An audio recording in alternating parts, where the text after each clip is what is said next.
ஆண்டவராகிய இயேசு கிறிஸ்துவின் நாமத்தில் என் அன்பின் வாழ்த்துக்கள். இந்த காலை ஆராதனையில் நம்முடைய தியானத்திற்காக நாம் தெரிந்து கொள்கிற வேத வசனம் வெளிப்படுத்தின விசேஷம் 12ஆம் அதிகாரம் 5ஆம் வசனமும் 6ஆம் வசனமும். சகல ஜாதிகளையும் இருப்புக்கோளால் ஆளுகை செய்யும் ஆண் பிள்ளையை அவள் பெற்றாள். அவருடைய பிள்ளை தேவனிடத்திற்கும் அவருடைய சிங்காசனத்திற்கும் எடுத்துக்கொள்ளப்பட்டது. ஒரு ஸ்திரீயானவளை குறித்து அங்கே சொல்லப்பட்டிருக்கிறது. அங்கே வேதம் ஒரு காரியத்தை நமக்கு தெளிவுபடுத்துகிறது. அதுல வலு சர்ப்பமானது தன் வாளால் வானத்து நட்சத்திரத்தில் 1/3 பங்கை கீழே விடத்தள்ளிற்று. அப்பொழுது கர்ப்பமான அந்த ஸ்திரீ பிள்ளை பெற்றாள். அவள் பிள்ளை பேற்றை இந்த வலு சர்ப்பம் அந்த பிள்ளையை கொல்லும்படி அது அவளுக்கு முன்பாக நின்றது. ஆனால் அந்த குழந்தை இரும்பு கோலால் ஆளுகை செய்கிற அந்த குழந்தை தேவனுடைய சிங்காசனத்திற்கு முன்பாக அது எடுத்துக்கொள்ளப்பட்டது. இந்த ஸ்ரீயோவெனில் 6ஆம் வசனம் சொல்லுகிறது, இந்த ஸ்ரீயோவெனில் வனாந்திரத்திற்கு போய் தப்பும்படி 1230 நாள் அளவும் அந்த ஸ்திரீயை போஷிப்பதற்காக அங்கே ஆயத்தம் பண்ணப்பட்ட காரியங்கள் இருந்தது என்று இந்த வேதம் நமக்கு கற்றுக் கொடுக்கிறது. மேலோட்டமாக நாம் பார்ப்போமே ஆனால் இது நமக்கு ஒன்றும் புரியாததை போல இருக்கும். ஆனால் அதை ஆழ சிந்திப்பீர்களேயானால், பரிசுத்த ஆவியானவருடைய ஒத்தாசையோடு அதை கவனிப்பீர்களேயானால் 3 விதமான காரியங்களை அதில் நமக்கு அறிவுறுத்தப்பட்டிருப்பதை காண முடியும். வலு சர்ப்பம், பிசாசு, குழந்தை, அந்த பெற்றெடுத்த தாய். இந்த 3ஐயும் 3 விதமாய் உவமைப்படுத்துவார்கள். அந்த வலு சர்ப்பம் என்பது பிசாசு, அந்த குழந்தை என்பது ஆளுகை செய்கிற இயேசு கிறிஸ்து, அந்த ஸ்ரீயானவள் சபை என்று சொல்வார்கள். ஆனால் நமக்கு இன்றைக்கு தேவையானது ஒன்றுதான். அவ இரகசிய வருகையில இந்த திருச்சபைக்கு என்ன நேரிடப் போகிறது? அவர் வருகை இருக்கும்.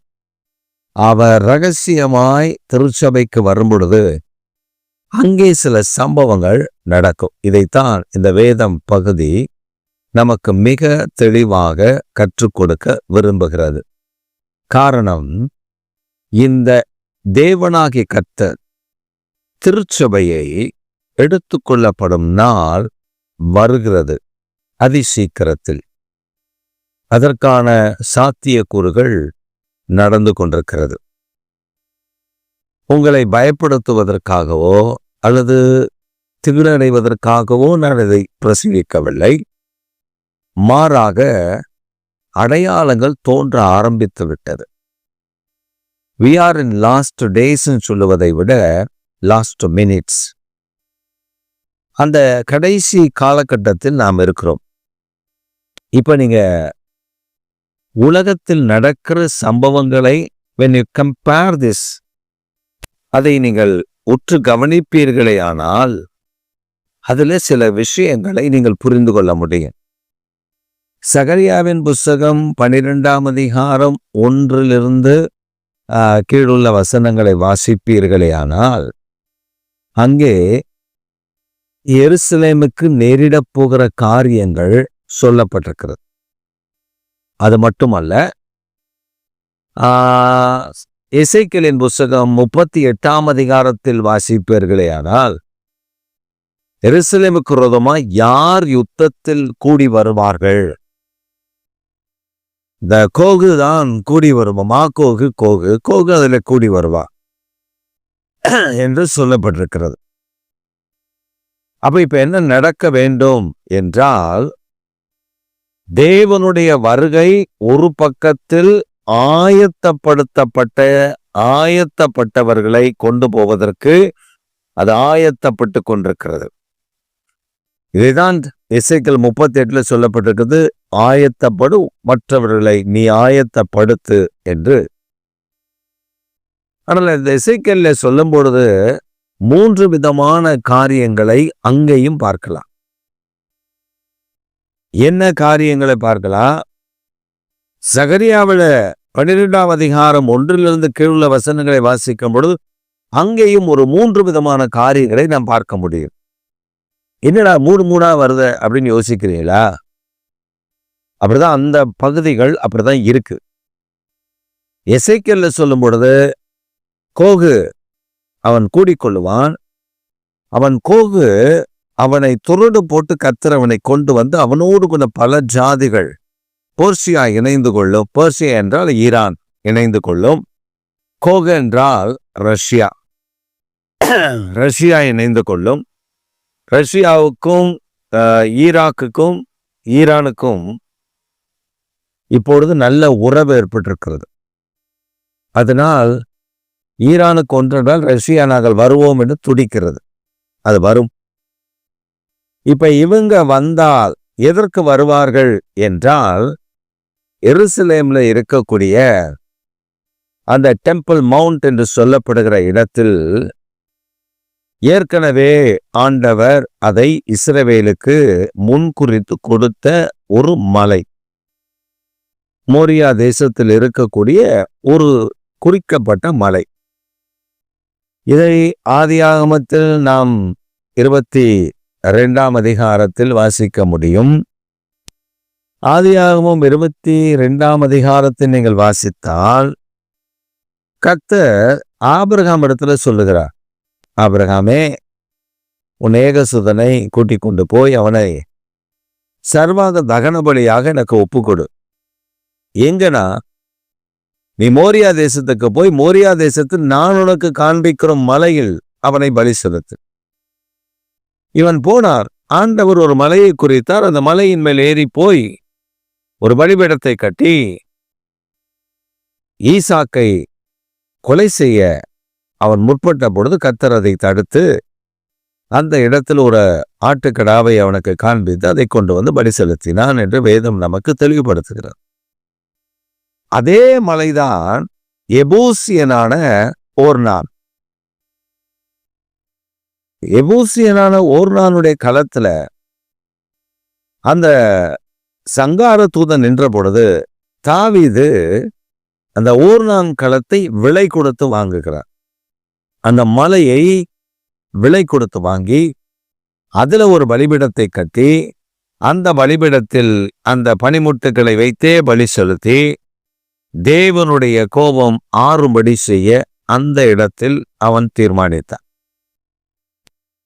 சாலமோன் அந்த பலி செலுத்தப்பட்ட இடத்தில் தேவ ஆலயத்துக்கு முன்குறிக்கப்பட்ட இடம் என்று சொல்லி அந்த இடத்தில்தான் தேவனுடைய ஆலயத்தை கட்டினார்.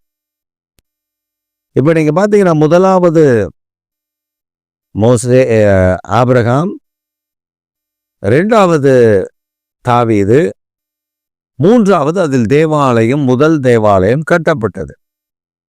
அதற்கு பின்பு அந்த தேவாலயம் பின்வந்த ராஜாக்கள் அந்த தேவாலயத்தை,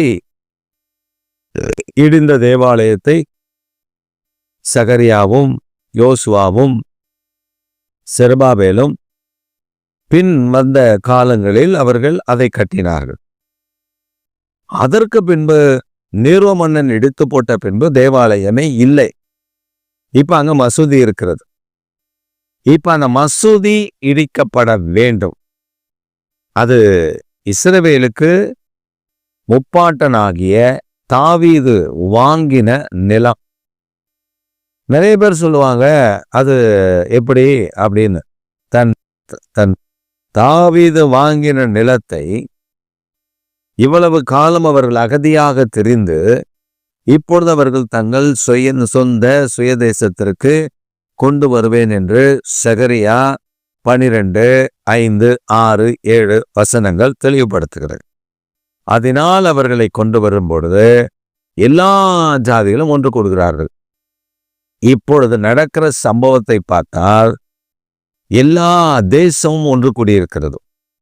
வருகிற 24ஆம் தேதி ஜெனீவாவில் வைத்து நடைபெறுகிற ஒரு UN மாநாட்டில் கிட்டத்தட்ட இஸ்ரவேலை தனிமைப்படுத்தும்படி இஸ்ரவேலுக்கு விரோதமாக ஒரு 124 நாடுகள் இருந்தது. இப்பொழுது 150 நாடுகளுக்கு மேலான நாடுகள் அங்கே ஒரு குரலில் ஒன்று கூடி அந்த டெம்பிள் மவுண்ட் மலையை 2ஆக பிரித்து ஒன்று பெலிஸ்தருக்கும் ஒன்று இஸ்ரவேலுக்கும் கொடுக்க வேண்டும் என்று ஜெருசலேமை 2ஆக பிரிக்க வேண்டும் என்று சொல்லுகிறார்கள்.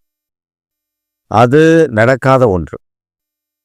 இந்த சூழலில் அங்கே இருக்கிற அந்த மாஸ்க், அந்த மசூதி, அது யுத்தத்திலேயோ அல்லது பூமி அதிர்ச்சியிலேயோ அது இடிபடும். அப்புறம் தான் அங்கே தேவாலயம் கட்டப்படும். இப்ப அதற்கான மும்பரமான காரியங்கள் உலகம் முழுவதிலும் நடந்து கொண்டிருக்கிறது. அவர்கள் இஸ்ரவேல் ஆசாரியர்கள் அவர்களுடைய பாரம்பரிய ரிச்சுவல்ஸ், அதாவது சடங்காச்சாரியங்களை அங்கே செய்ய ஆரம்பித்து விட்டார்கள். இது டெம்பிள் மவுண்ட் போகும்படி, இந்த டெம்பிளுக்கு போகும்படி என்றெல்லாம் பதாகைகள் வைக்கப்பட்டு விட்டது. அங்கே இஸ்ரவேலில் உள்ள ஆசாரியர்கள் அந்த இடத்தை பரிசுத்தம் பண்ண ஆரம்பித்து விட்டார்கள். இப்ப நமக்கு என்ன பிரச்சனை அப்படின்னா, மத்தேயு எழுதின சுவிசேஷம் 24ஆம் அதிகாரம் நமக்கு சொல்லுகிறது, இயேசு கிறிஸ்துவனிடத்துல அவருடைய சீஷர்கள் வந்து கேட்கிறார்கள், இயேசுவே, உம்முடைய வருகைக்கான அடையாளங்களை எங்களுக்கு சொல்ல வேண்டும். அப்பொழுது இயேசு சொன்னார், யுத்தங்களையும் முத்தங்களின் செய்திகளையும் கேள்விப்படுவீர்கள். ஒரு ஜனத்திற்கு விரோதமாய் மற்றொரு ஜனம் இடமே நிற்கும். இதெல்லாம் இப்பொழுது நடந்து வருகிறது. கொள்ளை நோய்கள் இருக்கும், நிறைய பிரச்சனைகள் அதிலே சொல்லப்பட்டதெல்லாம் இப்பொழுது நடந்து வருகிறது. ஆனால் அதில் முக்கியமான ஒரு காரியத்தை ஆண்டவர் மறைமுகமாக சொன்னார், மறைப்பொருளாக சொன்னார். என்ன? அத்திமரம் துளிர்விடும் பொழுது வசந்த காலம் வரும் என்று அறிந்திருக்கிறீர்களே. அப்ப அத்திமரம் துளிர்விடும் போது வசந்த காலம் வரும்னு உங்களுக்கு தெரியுமே. அந்த மாதிரி தேவாலயம், அங்க அப்ப இருந்த தேவாலயம் இடிக்கப்படலை. இயேசு கிறிஸ்து இருக்கும்போது இடிக்கப்படலை. ஆனா அவர் அந்த தேவாலயம் நீ கட்டப்படும் போது, அதான் அடையாளம். இஸ்ரவேல் தேசத்துல தேவாலயம் கட்டப்பட்டு அவருடைய வருகை உடனே இருக்கும், எப்ப வேணா இருக்கலாம். அதற்கான அடையாளங்கள். ஆனா அதற்கு முந்தி இயேசு ரொம்ப தெளிவா சொன்னார், அதற்கு முந்தி இங்க இயேசு வந்து விட்டார், அந்த வீட்டுல வந்து இயேசு உட்கார்ந்து இருக்கிறாரு, இந்த இந்த இந்த ரூம்ல வந்து இயேசு படுத்திருக்கிறாரு, இப்படி எல்லாம் சொல்லுவானுங்க. நீங்க கேட்காதீங்க. ஏன்னா கிழக்கில் இருந்து மேற்கு வரை ஒரு மின்னல் அடித்தால் அதன் ஒளி வருகிறது போல என் வருகை பூமியில் உள்ள எல்லா ஜனங்களுக்கும் தெரியும், அறிவிக்கப்படும். இப்ப ஆண்டவருடைய வருகைக்கு ஆயத்தப்படுத்துகிற ஒரு காரியம் பரலோகத்துல அது மும்முரமாய் நடந்து கொண்டிருக்கிறது. அப்ப இயேசுனுடைய வருகை அதி சீக்கிரத்தில் இருக்கிறது. அப்ப நீங்களும் நானும் கவலையற்று இருப்போமே. ஆனால் இந்த கிரேக்கர்கள் அப்படிதான் இருந்தாங்க. எப்படி இருந்தாங்கன்னா, கவலையற்று இருந்தாங்க. புசிப்போம் குடிப்போம் நாளைக்கு சாவோம் அப்படின்னு இருந்தாங்க. அப்படி இல்லாதபடி திருச்சபை ஆண்டவரை சந்திக்க ஆயத்தமுள்ளதா இருக்கணும். சொல்லுவாங்க, இப்ப வந்துருவாரு, இன்னைக்கு வரேன்னு சொல்லிட்டாரு, அவர் எங்ககிட்ட வந்து சொன்னாரு, ப்ராபசி சொல்லுவான். அதுல தெளிவா சொல்லியிருக்கார். இயேசு ரொம்ப தெளிவா சொல்லிருக்க, வசனத்துல ரொம்ப கிளியரா இருக்கு. என்னுடைய வருகை பிதாவை தவிர வேறொருவருக்கும் தெரியாது. காரணம், என்கிட்ட சொன்னா நான் சும்மா இருக்க மாட்டேன், என் பிள்ளைகிட்ட சொல்லுவேன். அதனால பிதாவை தவிர ஒருவருக்கும் தெரியாதுன்னு சொன்னத நம்ம ஆளுங்க இப்ப சொல்றாங்க. நாளைக்கு வருகை இருக்க போதா, நாளன்னைக்கு வருகை இருக்க போதா, அன்னைக்கு வருகை இருக்க போதா, இன்னைக்கு வருகை இருக்க போதா? நோ. வருகைக்கான அடையாளங்கள் நாம் உற்று இஸ்ரவேலை கவனித்து கொண்டே இருக்கணும். அப்பதான் வருகைக்கான அடையாளங்கள் நமக்கு தோன்றும். இப்ப அதற்கான எல்லா காரியங்களும் நடந்து கொண்டிருக்கிறது. நம்மை ஆயத்தப்படுத்தணும், மற்றவர்களையும் ஆயத்தப்படுத்த வேண்டும். இல்லைனா நான் ரட்சிக்கப்பட்டு ஆண்டவரை ஏற்றுக்கொண்டு அவரை ஆராதித்து அவருக்கு கொடுத்து அவருக்கு ஊழியம் செய்து அவரை பற்றி மற்றவர்களுக்கு சொன்னதெல்லாம் வீணாய் போய்விடு. ஆயத்தமில்லாத கன்னிகைகளை போல மாறிவிடுவோம். ஆனால் ஆயத்தம் உள்ள கன்னிகையாய் காணப்பட வேண்டும். 2வது ஒரு காரியம், அங்கே அந்த வசனம் வெளிப்படுத்தின விசேஷம் 5 சொல்லப்பட்டிருக்கிறது. அந்த குழந்தை தேவனுடைய சிங்காசனத்தினிடத்தில் எடுத்துக்கொள்ளப்பட்டது. அப்ப கைவிடப்பட்ட ஒரு குழந்தை இருக்கிறது. கைவிடப்பட்ட அந்த தாய், அவள் வனாந்திரத்துக்கு ஓடிப்போனால் அவளை போஷிக்கும்படி அங்கே ஆயத்தப்படுத்தப்பட்டிருந்தது. 1230 நாள். அது எத்தனை வருஷம்? 3 வருஷம். இந்த 3 வருஷ காலம் அவளை போஷிப்பதற்காக அங்கே கர்த்தர் ஆயத்தம் பண்ணி வைத்திருக்கிறார் என்பதை மிக தெளிவாக கர்த்தர் சொல்லியிருக்கிறார். இந்த காலை வேளையில் நம்முடைய தேவனாகிய கர்த்தர் திருச்சபைக்கு நேரிடப் போகிறதை மிக தெளிவுபடுத்தி இருக்கிறார். அப்ப ஆயத்தம் உள்ளவர்களாய் இருக்கிறவர்கள் அந்த இரகசிய வருகையில் காணப்படுவார். இன்றைக்கு அதற்கான பல தரிசனங்கள், பல காரியங்கள், சொப்பனங்கள் இவைகள் வெளிப்படுத்தப்பட்டு கொண்டே இருக்கிறது. எருசலேமை குறித்து வேதம் மிக தெளிவாக சொல்லியிருக்கிறது. நீங்க பைபிள்ல வாக்குத்தத்தம் பண்ணப்பட்ட தேசத்தில் எருசலேம் எங்கே இருக்கிறது என்றெல்லாம் நாம் கேட்கலாம். அது எபூசியன். வேதம் ரொம்ப தெளிவா சொல்லுது. எபூஸ் என்ற பட்டணம் என்ற ஜாதிதான் எருசலேமை பின்னாட்களில் எபூஸ் தான் எருசலேமாய் மாற்றப்பட்டது. அதை நியாயாதிபதிகள் புஸ்தகத்தில் 13ஆம் அதிகாரத்தில் நீங்கள் வாசிக்க முடியும். அப்ப கர்த்தர் நமக்கு வைத்திருக்கிற நோக்கம், வாக்குத்தத்தம் பண்ணப்பட்ட தேசம், வாக்குத்தத்தம் பண்ணப்பட்ட ஜனங்கள் கட்டப்பட்டு அவர்கள் கட்டி எழுப்பப்பட்டு தேவனுடைய நாமத்தை உயர்த்தும்படி காரியங்களை நடப்பிப்பார்கள். இப்ப முதலாவது ஜாதிகள் எல்லாம் ஒன்றாக கூடிவிட்டார்கள். எருசலேமுக்கு விரோதமாய் அவர்கள் எழும்பிவிட்டார்கள். இப்ப நாம அவருடைய வருகைக்கு ஆயத்தப்படணும். பரிசுத்தத்துல, கிருபையில, தயவுல, அபிஷேகத்துல அவருக்குள்ள நிலைத்திருக்கணும். இப்பயும் 3 காரியங்கள் நாம் செய்தாதான் பரலோகத்துக்கு போக முடியும். 3 things, 3 காரியங்கள் நம்ம செய்யணும். என்ன? முதல்ல ரட்சிக்கப்படணும். அதெல்லாம் நாங்கள் ரட்சிக்கப்பட்டோம்ல. நாங்கள் தான் 10 வயசுல சண்டே கிளாஸ்க்கு போகும்போது இயேசுவை பற்றி சொன்னாங்க. ஒரு 13 வயசுல நான் ரட்சிக்கப்பட்டேன். அப்புறம் ஞானஸ்நானம் எடுக்கணும். பிதா, குமாரன், பரிசுத்த ஆவி, திரியேக தேவனுடைய நாமத்தினால மூழ்கி ஞானஸ்நானம் எடுக்கணும். 15 வயசுல நான் ஞானஸ்நானம் எடுத்துட்டேன். ரட்சிக்கப்பட்டேன். 15 வயசுல நான் ஞானஸ்நானம் எடுத்துட்டேன். இன்னும் பரிசுத்தமாகணும், இன்னும் நீ ரட்சிக்கப்படணும், இன்னும் ஆண்டவருக்குள்ள வளரணும்னு சொன்னா அதான் ஒரு ரட்சிக்கப்பட்டாச்சு. ஞானஸ்நானம் எடுத்து சோறாம என்கிட்ட சொல்லுச்சு. அதெல்லாம் ரட்சிக்கப்பட்டாச்சு, அதெல்லாம் ஞானஸ்நானம் எடுத்தாச்சு. இப்போ என்ன? அதான் எடுத்துட்டேன்ல. சரி, எடுத்துட்டீங்க. இப்போ உங்களால் பாவம் செய்யாமல் இருக்கீங்களா? பாஸ்டர், அப்பப்போ நடக்கும், அப்பப்போ ஏதாவது நடக்கும். நீங்கள் தான் போதகர். அப்போ நீங்கள் பாஸ்டர்கிட்ட, ஆண்டவர்கிட்ட பரிந்து பேசணும்.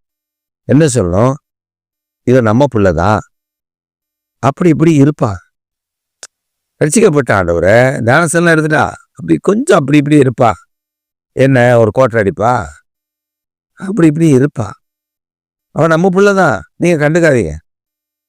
அவளை ரட்சிக்கப்படாத ஒரு லிஸ்ட்ல வைக்காதீங்க. அவ ரட்சிக்கப்பட்டான். எப்படி? நான் இத ஆண்டவருக்கு சொல்லி ஆண்டவருக்கு புரிய வைக்கணுமா. அப்பதான் ஆண்டவர் அவன் அந்த அந்த அம்மாவை பத்தி நல்ல அபிப்பிராயத்தை வச்சிருப்பாரு. பாருங்க எப்படி போகுது கதைன்னு.